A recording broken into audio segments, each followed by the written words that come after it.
My sister said, "Mom left everything to me, get over it." I didn't argue. I just asked for one document. She panicked when the mail arrived. At 41, I was a mail compliance auditor in Harborvale, Madison. Tessa, my sister, was 34 and we'd been close for 32 years. A finalized custody plan and my daycare contract renewal were on the line. When she tried to rewrite my parenting schedule through my parents, I chose myself. My life ran on routines and small anchors. One anchor was my orange insulated water bottle. The other was a clear plastic document sleeve in my backpack. I woke up at 5:58 most mornings. Breakfast meant toast, fruit, and a quick backpack check. Then I walked my son to Harbor Steps Daycare. We lived in a duplex near Bramble Court. It was quiet, predictable, and safe. That mattered more than trendy. After drop-off, I drove 6 miles to my office. I worked at Larkstone Compliance Group. It was a plain building on Harbor Line Avenue. I liked my work because it had rules. Rules kept people from making stuff up. I needed that because my family didn't do rules. Tessa did emotions like a weapon. She could cry, laugh, or shame you fast. She always landed on whatever worked. That Saturday, my parents hosted dinner at their place. They lived near Driftwood Circle by the old water tower. They called it a family check-in. Tessa showed up late and loud. She wore a bright smile and carried a paper bag. She handed my mom a pastry like a trophy. Then she turned to me. "Mom signed new papers," she said. "You'll just deal with it." I kept my voice calm. "What papers?" I asked. She rolled her eyes. "You're always so literal," she said. "You're a walking spreadsheet." That insult hit, but I swallowed it. "I'd like one document," I said. Her smile slipped for half a second. My dad cleared his throat. He hated conflict, but he fed it anyway. "Your sister helps more than you admit," he said. I looked at Tessa. "Show me what you mean," I said. She waved her hand like a queen. "It's handled," she said. "Stop making everything hard." I didn't argue at the table. I finished my water and watched the room. Tessa wanted a scene, so I gave her none. Later that night, a job offer came in. It arrived at 918 while I packed lunches. The message was from Meridian Ridge Compliance. The role was Senior Audit Lead in West Haven, Sierra.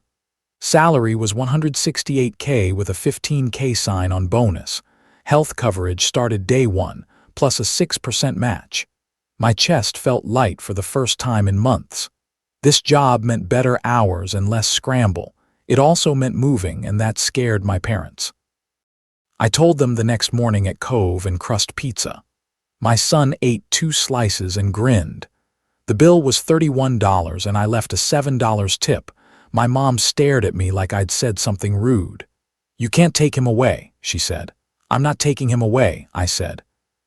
Tessa laughed through her nose. "Sure you are," she said. "Your kid is basically our kid." I felt my spine straighten. "He's my son," I said. Tessa leaned closer. "You act like we don't matter," she said. "I act like I'm the parent," I said. My dad tried to soften it. "Don't be so rigid," he said. "Kids need family," he added. "I agree," I said. "Family doesn't get to schedule my child." Tessa tapped her phone screen. "It's already scheduled," she said. I watched her thumbs move. A minute later, my phone buzzed. A calendar invite popped up on my screen. The title made my stomach drop. It said, "Aunt Tessa Weekend, Pickup and Sleepover." It showed a block that covered my whole weekend, and it listed my son's daycare as the location. I didn't accept it. I didn't decline it either. I took a screenshot and saved it. That night, I slid the custody order into my clear plastic document sleeve. I also printed the current schedule and filed it behind it. My orange water bottle sat beside the printer, sweating on the counter. 2 days later, another invite arrived. It was titled, "Aunt Tessa Medical Decision Day." My jaw tightened. I didn't even understand what she meant. Medical decisions were not a shared hobby. They were legal and they were mine. I called Tessa at 812. She answered like she was bored. "What?" she said. "Stop sending calendar invites about my son," I said. "You're overreacting," she said. "It's just planning," she added. It's not your plan to make, I said. Tessa made a sharp sound. You're acting like a control freak, she said. I'm acting like a father, I said. She paused, then tried sweetness. You're stressed about your move, she said. Let me take some load. I didn't ask, I said. Tessa's voice hardened again.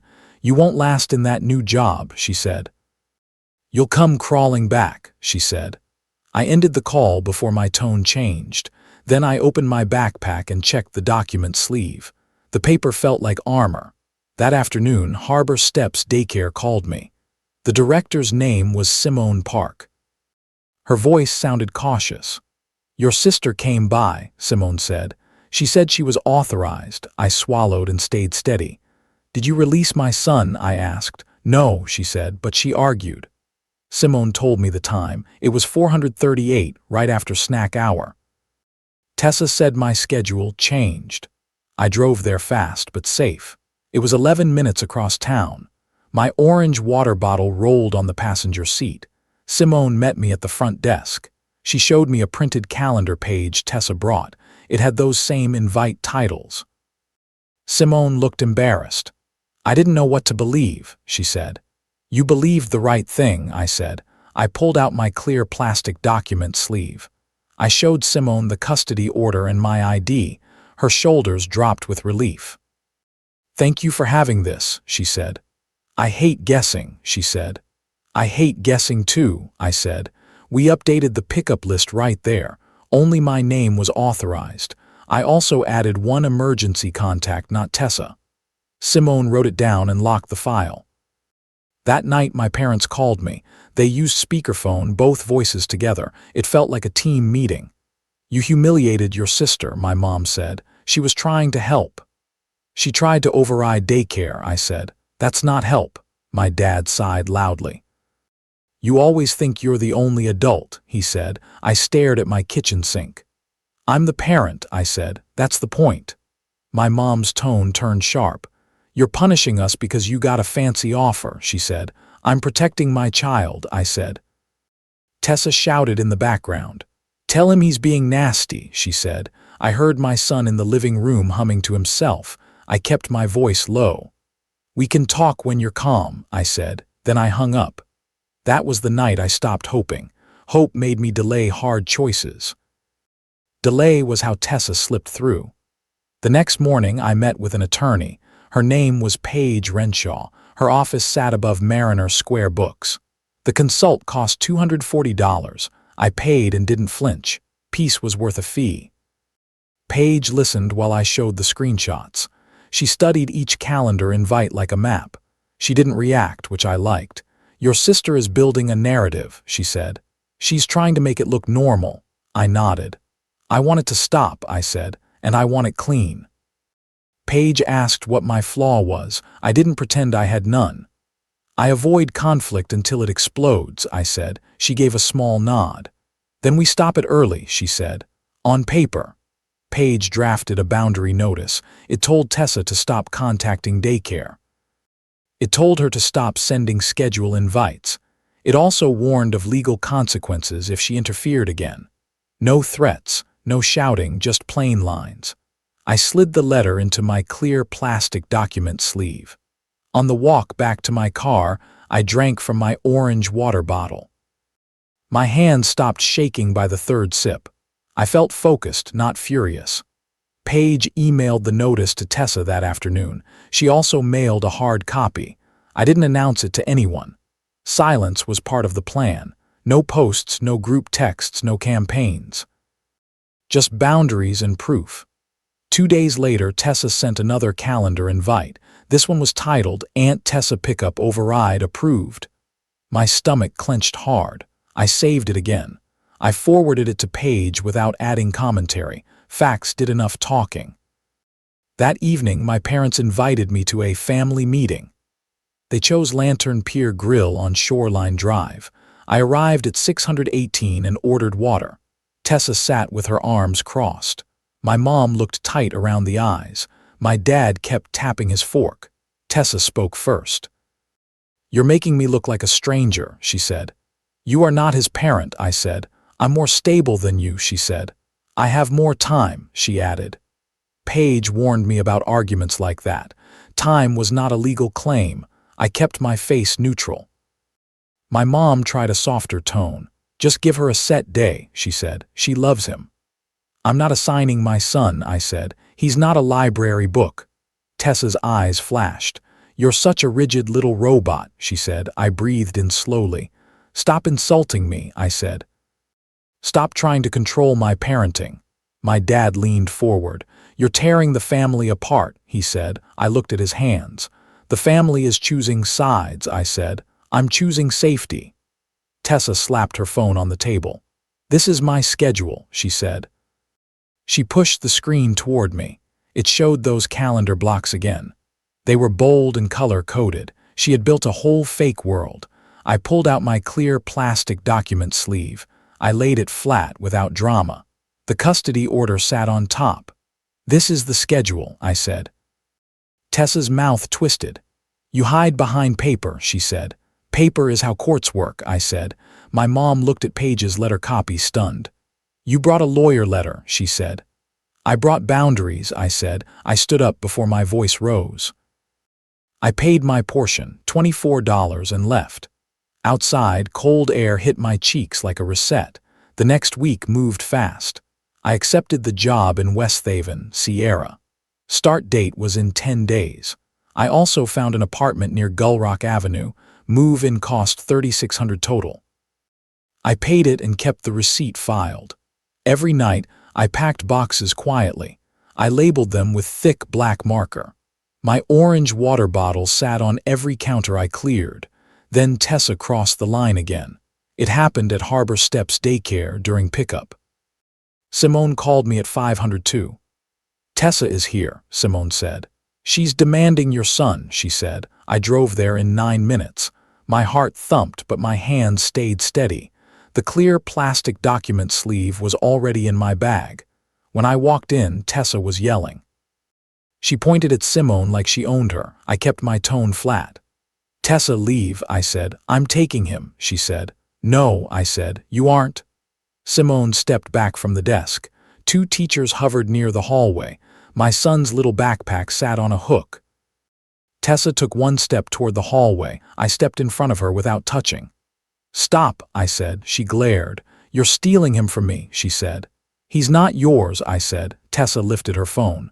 She waved it like it was a badge. See my invite. She asked. I pulled out the document sleeve. The paper made a soft crackle sound. Simone's eyes moved from the order to Tessa. Tessa's face went red. You made them hate me, she said. I made them follow rules, I said. Simone spoke carefully. Miss Park, you need to leave, she said. Tessa laughed bitter. Call whoever you want, she said. So Simone did. She called the non-emergency line. An officer arrived in 12 minutes. His name tag read J. Harlan. He asked for the custody paperwork. I handed over the sleeve. Officer Harlan read it slowly, then he looked at Tessa. Ma'am, you're not authorized, he said. Tessa's voice turned high. This is my nephew, she said. He needs me. Officer Harlan kept his tone even. You need to leave, he said. If you refuse, you may be cited. Tessa stared at me like I betrayed her. I didn't gloat. I didn't smile. I took my son's hand and left. My orange water bottle clinked against my backpack zipper. My son squeezed my fingers tighter than usual. At home, he asked a simple question. Why was Aunt Tessa mad? He asked. I answered with simple truth. Adults can make bad choices, I said. And I keep you safe, I added. The next day, Paige filed a short motion. It asked the court to reaffirm the order. It also documented the daycare incident. I didn't chase punishment. I wanted clarity and distance. Clarity meant fewer surprises. A week later, I had the passport appointment. It was at the Harborvale Post Office Annex. That line was long and slow. This was my signature scene, and it felt surreal. My son held my orange water bottle like it was treasure. I clutched the document sleeve against my chest. Halfway through the line, I heard a familiar voice. I knew you'd be here, Tessa said. My stomach dropped. She stepped behind us, smiling too hard. I'm coming with, she said. No, I said. She leaned closer to the clerk window. I'm family, she said. I can sign. The clerk looked uncomfortable. Only a parent or guardian signs, she said. Tessa's smile twitched. I'm basically his guardian, she said. That's not true, I said. I opened the document sleeve and handed the custody order over.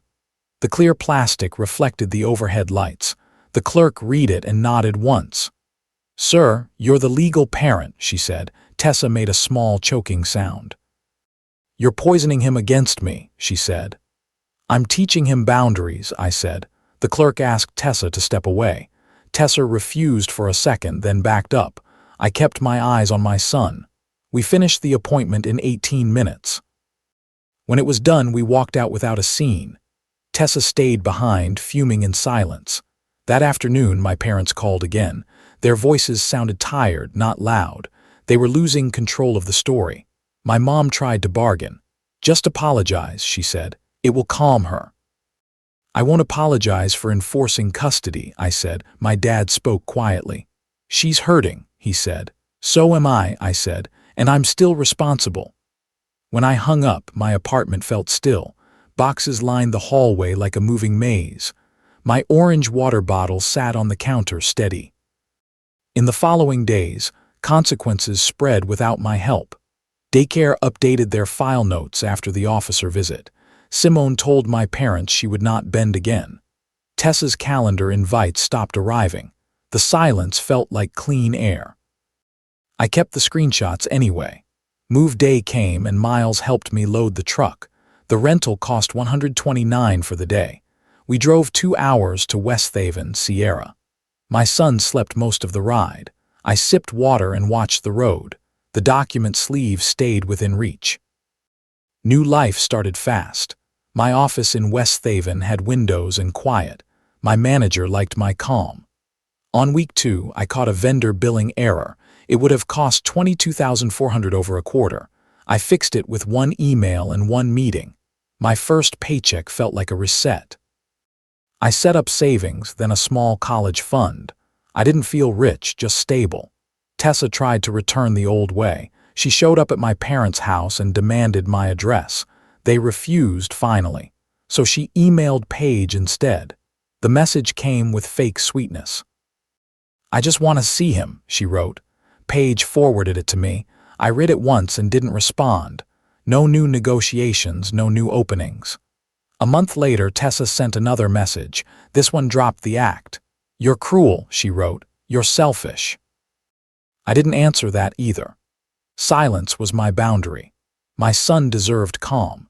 Invoice, Paige Renshaw Law, boundary notice and court filing, 980 email subject. Calendar invite interference, formal notice attached date, 09/16. Harbor Steps daycare incident logged a year later. We had a steady life in West Haven. My son had friends on Bayleaf Street. We spent Saturdays at Pebblegate Park. One afternoon, my phone buzzed with a final text. It was from Tessa, shorter than anything before. It sounded real, finally. I'm sorry I tried to claim your son, she wrote. I let jealousy and control take over, she wrote. I won't contact you again, I replied with 1 line. Thank you for saying it. Please keep your distance. The lesson I learned was sharp and simple. Entitlement grows when you feed it with silence. My boundary rule is this: nobody gets access without written permission. If I could redo anything, I'd enforce limits at the first invite. I waited for decency that never arrived. Now I protect peace early for me and my child.